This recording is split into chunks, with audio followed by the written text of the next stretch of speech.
Good morning students. आज की इस वीडियो में हम अपन जो हमारा अध्याय नंबर 9 चल रहा था द्वितीयक व्यवसाय, उसी को आगे कंटिन्यू करेंगे।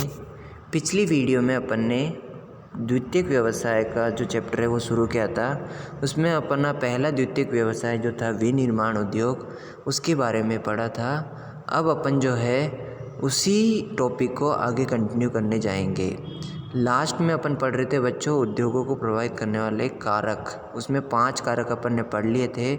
आज अपन अब छठा कारक पढ़ने जा रहे हैं।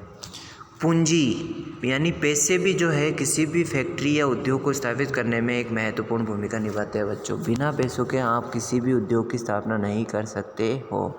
तो पैसा भी एक ऐसी चीज़ है जो उद्योगों को प्रभावित करता है। किसी भी उद्योग की स्थापना एवं संचालन के लिए पर्याप्त पूंजी होना अनिवार्य है। कारखाने लगाने, मशीनें और कच्चा माल खरीदने और मजदूरों को वेतन देने के लिए पूंजी की आवश्यकता होती है। विकासशील देशों में पूंजी की कमी के कारण जो है आशातीत औद्योगिक विकास नहीं हो पाया। यानी विकासशील जो देश है वहाँ पे पर्याप्त पैसे नहीं होने के कारण आज जो अपन देखते हैं उद्योग धंधों में या औद्योगिक क्षेत्र में अधिक विकास नहीं हो पाया है। नेक्स्ट पॉइंट जो उद्योगों को प्रभावित करता है उसकी अवस्थिति को लेकर के वो है जलापूर्ति, यानी पानी सबसे महत्वपूर्ण चीज़ है बच्चों। मशीनों में भी चाहिए अपने को, बहुत सारी चीज़ों में पानी। किसी निर्माण उद्योग की अवस्थिति पर जलापूर्ति का भी प्रभाव होता है। लोहा अयस्क क्षेत्र, वस्त्र उद्योग, रासायनिक उद्योग, कागज़ उद्योग, चमड़ा उद्योग, इन सभी उद्योगों में ऐसे उद्योग है जो जल के बिना विकसित नहीं किए जा सकते हैं। अतः ऐसे उद्योग किसी स्थानीय जल स्रोत के निकट ही स्थापित किए जाते हैं। यानी ये सारे उद्योग ऐसे बच्चों जो पानी के बिना संचालित नहीं हो सकते। तो अपन कह सकते हैं कि जल पूर्ति यानी पानी की भी आवश्यकता भी जो है उद्योगों को प्रभावित करती है। अब है जलवायु। जलवायु उपयुक्त एवं स्वास्थ्यप्रद जलवायु से श्रमिकों की कार्य क्षमता बढ़ती है। यानी गर्मी के मौसम में अगर आप मरुस्थल में अगर कोई फैक्ट्री लगाओगे तो वहाँ इतनी तेज़ तापमान होगा कि जो है वर्कर काम नहीं कर पाएंगे। तो उपयुक्त जलवायु को होना भी बच्चों अति आवश्यक है। सूती वस्त्र उद्योग के लिए आर्द्र जलवायु की आवश्यकता होती है। सिनेमा उद्योग के लिए वर्ष भर मेघ रहित आकाश और सूर्य के प्रकाश की आवश्यकता होती है। उपयुक्त जलवायु के कारण ही मुंबई और कैलिफोर्निया में सिनेमा उद्योग तेज़ी से पनपा है। नेक्स्ट है उच्च तकनीकी के द्वारा ही विनिर्माण उद्योग की गुणवत्ता को नियंत्रित करने, अपशिष्टों के निस्तारण तथा प्रदूषण के विरुद्ध संघर्ष संभव है। आजकल उद्योगों की स्थापना के साथ साथ पर्यावरण संरक्षण के पहलुओं पर भी ध्यान देना अति आवश्यक है। ऐसी उच्च तकनीकी ज्ञान और युक्तियों से ही संभव है। नेक्स्ट है सरकार की नीतियाँ। अगर गवर्नमेंट साथ देगी तो ही फैक्ट्रियाँ चल पाती है, अन्यथा नहीं। ये भी प्रभावित करने वाला एक प्रमुख कारक है। सरकारी नीतियाँ, किसी देश की सरकार की नीतियों भी जो है उद्योग के विकास को प्रभावित करती है। यदि किसी देश की सरकार वहाँ उद्योगों का राष्ट्रीयकरण कर रही है तो विदेशी कंपनियाँ वहाँ उद्योग नहीं लगा पाएगी। इसके विपरीत यदि टैक्स में छूट या अन्य सुविधाएं दी जाए तो उद्योगों के विकास की संभावना भी बढ़ जाती है। आखिरी पॉइंट है अन्य कारक। सस्ती भूमि अपने को चाहिए, राजनीतिक स्थिरता चाहिए, बैंकिंग और बीमा की सुविधा, ये सारे कारक है जो उद्योगों की स्थिति को प्रभावित करने वाले प्रमुख कारक माने जाते हैं। अब शुरू करते हैं विनिर्माण उद्योगों का वर्गीकरण। विनिर्माण उद्योग का वर्गीकरण उनके कच्चा माल, उनके आकार, उनके स्वामित्व के आधार पर अपन जो है इनका बंटवारा कर सकते हैं। अब देखते हैं विनिर्माण उद्योग आकार के आधार पर बच्चों। पहला है विनिर्माण उद्योग आकार के आधार पे। आकार के आधार पे विनिर्माण उद्योग को 3 भागों में अपन बांटेंगे।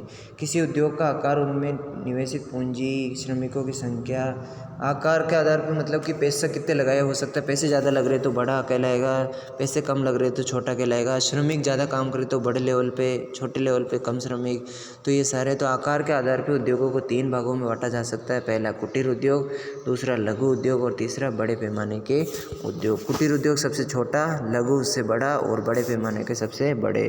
कुटीर उद्योग देखना आपने पहले भी पढ़ा था। छोटे लेवल पे अपन जैसे मिट्टी के बर्तन बना रहे हैं या आभूषण बना रहे हैं, कागज, फर्नीचर, बर्तन बनाना, जूते बनाना, ये सारे इसी में आएंगे।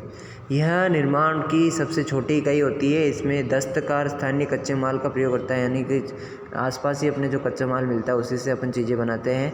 यहाँ कम पूंजी की आवश्यकता होती है। साधारण औजारों के द्वारा परिवार के सदस्यों के साथ मिलकर ही दैनिक जीवन के उपयोग के लिए वस्तुओं का उत्पादन किया जाता है। यानी परिवार के सदस्य मिलकर ही कुछ धंधा खोलते, कुछ नई चीज़ का निर्माण करते हैं तो वो कुटीर उद्योग कहलाएंगे। कुटीर उद्योग के अंतर्गत कुछ ऐसी वस्तुओं का निर्माण होता है जो आधुनिक तकनीकी से उत्पादित वस्तुओं से भी प्रतिस्पर्धा करने में सक्षम है। इस उद्योग में दैनिक जीवन में काम आने वाली वस्तुएं जैसे खाद्य पदार्थ, कपड़ा, फर्नीचर, बर्तन, औजार, जूते, मिट्टी के बर्तन, आभूषण, कागज, पातल इत्यादि बनाए जाते हैं। भारत के गांव कुटीर उद्योग के विकास के कारण आत्मनिर्भर थे। गांव में ही लोहार, सुनार, कुम्हार, नाई, चर्मकार, बढ़ई इत्यादि स्थानीय मांग की वस्तुओं की पूर्ति करते हैं। फिर दूसरा है लघु उद्योग। इसे छोटे पैमाने के उद्योग भी कहा जाता है। इसमें स्थानीय कच्चे माल का प्रयोग किया जाता है। इसमें अर्ध कुशल श्रमिक यानी कि श्रमिक चाहिए पर उनमें थोड़ा नॉलेज, पढ़े लिखे होना जरूरी है। वह शक्ति के साधनों से चलने वाले यंत्रों का प्रयोग यानी मशीनों का प्रयोग इसमें होने लगता है। ध्यान देना, कुटीर उद्योग पूर्ण रूप से बच्चों केवल हाथों से किया जाने वाला व्यवसाय है, जबकि लघु उद्योग में मशीनों का प्रयोग होने लगा है।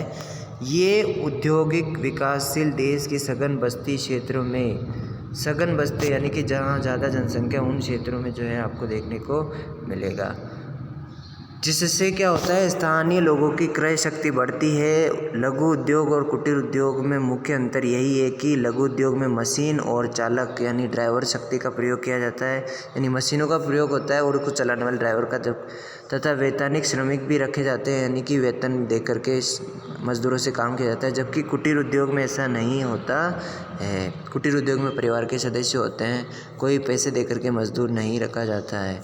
कपड़े, कागज़ का सामान, खिलौने, मिट्टी के बर्तन, फर्नीचर, डेयरी उत्पाद, खाने के तेल के निकलने के लिए उद्योग, धातु के बर्तन, ये सारे इसी के उदाहरण लघु उद्योग में बनाए जाने वाले प्रमुख औजार हैं। फिर है बड़े पैमाने के उद्योग।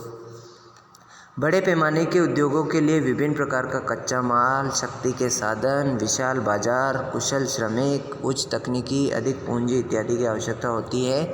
इन उद्योगों का सूत्रपात औद्योगिक क्रांति के बाद से हुआ।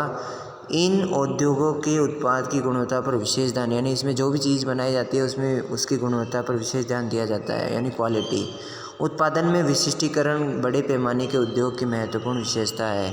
उत्पादित माल को निर्यात किया जाता है। बड़े पैमाने के उद्योग आरंभ में ग्रेट ब्रिटेन, पश्चिमी यूरोप, रूस, जापान इत्यादि में लगाए गए थे, परंतु वर्तमान में इसका विस्तार विश्व के लगभग सभी भागों में हो चुका है। सीमेंट उद्योग इसका उदाहरण ले सकते हैं। सूती वस्त्र उद्योग, पेट्रोल रसायन उद्योग, लोहा इस्पात, ये सारे जो है बड़े पैमाने के उद्योग के अंतर्गत आते हैं। तो ये था आकार के आधार पे उद्योगों का। विनिर्माण उद्योग अपन पढ़ रहे हैं बच्चों।